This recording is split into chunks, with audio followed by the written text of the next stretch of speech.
Oh my gosh. Oh my gosh. I gotta air horn this. I'm over the moon. I am over the moon. Favorite pick, favorite selection out of every single mock draft that we've done. And it's the most replaceable position in football, and damn it, I don't care. What's going on, Draft Network family? Y'all know who it is. It's your boy Ray G here for another episode of Mock the Mock. And not only is the college football world getting crazy and wild, Tennessee taking down Alabama, LSU showing signs of life versus Florida, my USC Trojans falling to Utah this past Saturday, but we got the NFL craziness and wildness going on. Tampa Bay 3-3, the Packers losing to the Jets, the Giants 5-1. Because of all of this craziness in the world of football, these mocks and the reflection of these players and where they land gets even more interesting and even more the reason to be dialed in to everything that we're doing here at TDN. You need to join the premium channel, get in the Discord, watch the film breakdowns, take a look at all the scouting reports because draft season is upon us. But in this edition of Mock the Mock, we'll be taking a look at Kyle Crabb's mock. I have not looked at it yet. I just got, the mock isn't even published yet. I got early access to it, so we are going to check out these picks and these landing spots together. First, look, Kyle Crabb's newest 2023 NFL Mock Draft Fantasy Edition, Mock the Mock. Glad you tapped in, strap in, let's get it.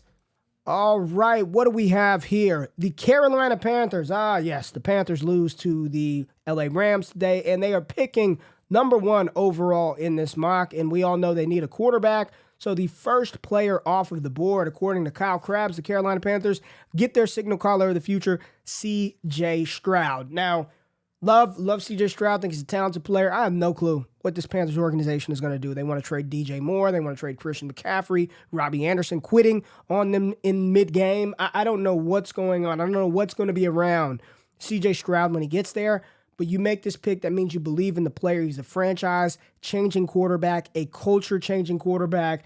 You got to take the chance. You got to take the chance. C.J. Stroud, number 1 of the Carolina Panthers. Fantasy purposes, do we like it? Right now, don't know. With everything happening with DJ Moore and Christian McCaffrey, at this moment, I say yes because they're there. If they get traded, it makes it look a little bit different. But C.J. Stroud, number 1 overall to the Carolina Panthers. Now, at number 3, we get our second quarterback off of the board, and not the quarterback that I was thinking.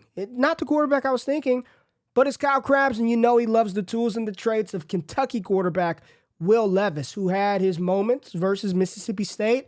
I just keep saying the same thing. He just feels like Will Levis. I haven't seen personally, and maybe I need to get on the tape with Kyle, I haven't seen the big step forward from Will Levis this season. Now, I have to admit, the Detroit landing spot, in my opinion, is probably one of the better landing spots for a young quarterback to fall to with their offensive line, with their weapons, with the culture in place. I think it would be a good spot for Will Levis. I don't think he'd be asked to start right away, even as the number 3 overall pick. You have Jared Goff there, a very above an average NFL quarterback, good bridge mentor for whatever quarterback lands in Detroit. I'm starting to get concerned. Yes, the idea of Will Levis is tantalizing. You see the size. We have not seen much rushing ability from him this season. He hasn't done a lot of running. And we know the offensive line is bad and he's got a lot of young weapons. I just want to see floor raiser. And I don't know if Will Levis is a floor raiser. I know he's a hell of a talent. He's a hell of an athlete. He's got a hell of an arm. I don't know if he's a floor raising type quarterback that you can plop into Detroit and Amon-Ra St. Brown and Jamison Williams and TJ Hawkinson get better. I don't know. But we'll see. Will Levis, number 3 overall to the Detroit Lions. Now, at 4, yes, my quarterback won.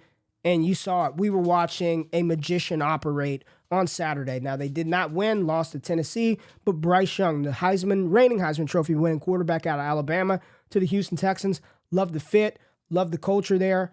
I love Bryce Young and what he's able to do. Came back from his injury, and he looked just even better. It looked better than advertised. I mean, some of the throws he was making to Cam Latu, just incredible ball placement, accuracy, ice water in his veins. Love the pick, Bryce Young. Super flex leagues, he'd be up there as my 101. I would take him in fantasy before I take Will Levis and before I take C.J. Stroud. Love the fit of Houston and Bryce Young. Now, at 6 overall, and this was a trade from Cleveland, the Houston Texans get Bryce Young, my wide receiver one and the best wide receiver in college football, or one of the best wide receivers in college football. The Houston Texans select Jordan Addison from USC. Wow.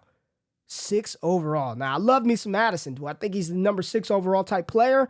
I don't know, but what Kyle is doing is pairing his young quarterback with a young, talented, explosive wide receiver, and I do believe Jordan Addison is one of Kyle's top-rated wide receivers. If he goes to Houston, I would love the fit for Bryce Young, love the fit for Houston. I think it's a good spot for him to land in. Like what they're building in Houston, I love this pick, Jordan Addison to the Houston Texans. Now, we just saw the Arizona Cardinals lose to the Seattle Seahawks. Hollywood Brown got hurt. We know DeAndre Hopkins is getting a little bit older. Look, Rondell Moore's playing some good football, making some strides, but they need another guy. And Kyle has him selecting Jackson Smith-Njigba, the outstanding wide receiver out of Ohio State. Now, JSN hasn't played a lot this year, injured, but once he's back on the field, nobody's going to forget that he dropped 1,600 yards as a true sophomore on the field with Garrett Wilson and Chris Olave and some guy named Marvin Harrison Jr. that I think we might be talking about next year when we get to the 2024 draft cycle. Jackson Smith-Njigba to the Arizona Cardinals. Like the fit, and I think it would be very good for Kyler Murray.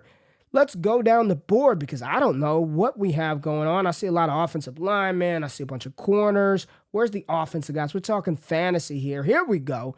The Green Bay Packers and Aaron Rodgers and all of his tiers for not having weapons.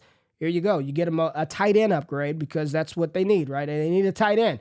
Michael Mayer, tight end out of Notre Dame. Best tight end in college football. Maybe not the most dynamic weapon, but you can just plop him in there and you know Michael Mayer is going to be an outstanding pro. He's going to be a solid professional tight end. There you go. Michael Mayer, number 17 overall to the Green Bay Packers. This would put him in late round consideration, especially in tight end premium leagues. Michael Mayer, probably a first round rookie pick with this landing spot if Aaron Rodgers is in Green Bay next year, which I don't think that's just a certainty. So we'll see how all of that plays out. Now, at number 19, the 19th overall pick, I know, I love you, Kyle. I know you like the tools and the traits, but there ain't a chance in hell I'm drafting Cam Ward at 19. I'm not doing it. No, sir. Cannot do it. I like the tools. I like the traits. Cam Ward, quarterback out of Washington State. I'd prefer Hendon Hooker here. Give me Hendon Hooker over Cam Ward in Tampa Bay. I cannot do it. The tools are there. The athleticism, the size, the arm strength, the mobility, all there. Just, I don't like it. Cam Ward at 19 to the Bucs. I'm reading what he says.